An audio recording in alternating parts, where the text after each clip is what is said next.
Okay, now I'd like to welcome you again to my channel, and now we will explore and learn in this video how to find the volume of such regular polygons or 3D figures.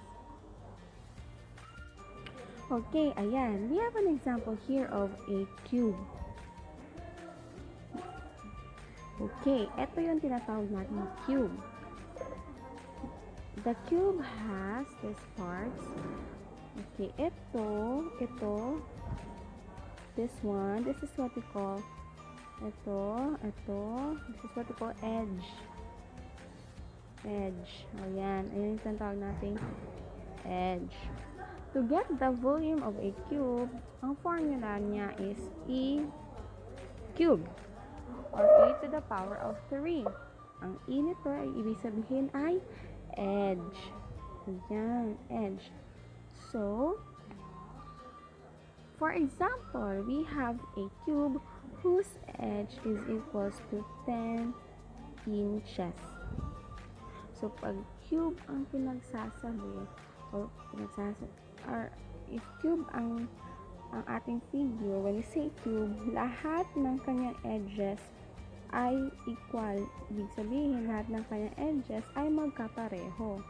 So, if one side of its edge, or one edge, has a measurement of 10 inches, ibig sabihin, lahat ng edges niya ay 10 inches ang measurement. So, to get the volume of a cube, V is equals to edge to the power of 3. Therefore, ang ating E ay 10 inches to the power of 3. So, 10 inches to the power of 3, ibig sabihin yan, 10 times 10 times 10. So, that is 1,000 inches cube. Kasi, tatlong beses mo rin ita-times si inches. Inches times inches times inches. Therefore, the volume of our cube is 1,000 inches cube. Okay. Now, we have here another example. This is what we call cylinder.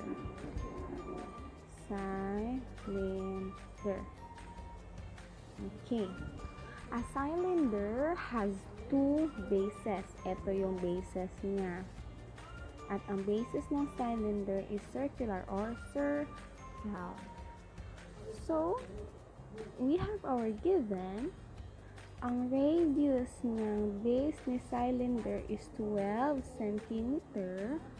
At ang kanyang height, okay, ito yung tinatawag nating height.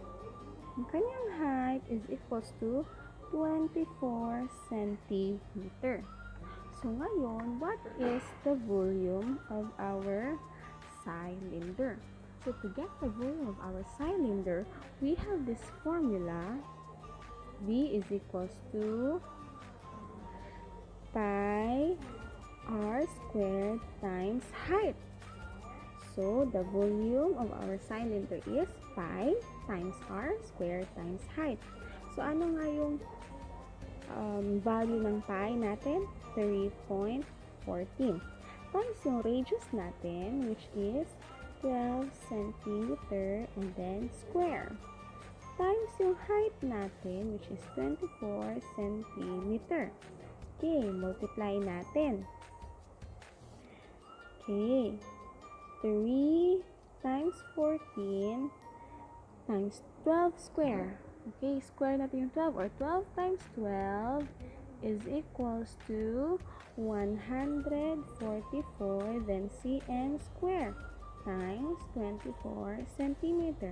Ngayon, kunin natin ang product nitong tatlo. Therefore, volume is equals to 3.14 times 114 is equals to 452.16 times, also ito is to 452.16 cm squared. Tapos, i-multiply mo naman ito sa 24 times 24. The answer is 10,851.84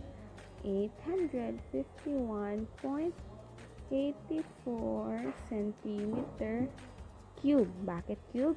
Kasi cn squared times cn is i-add mo lang ang kanilang exponents. 2 plus 1 is 3. Therefore, the volume of our cylinder is 10,851.84 centimeter cube. So that's all for this video. See you next time.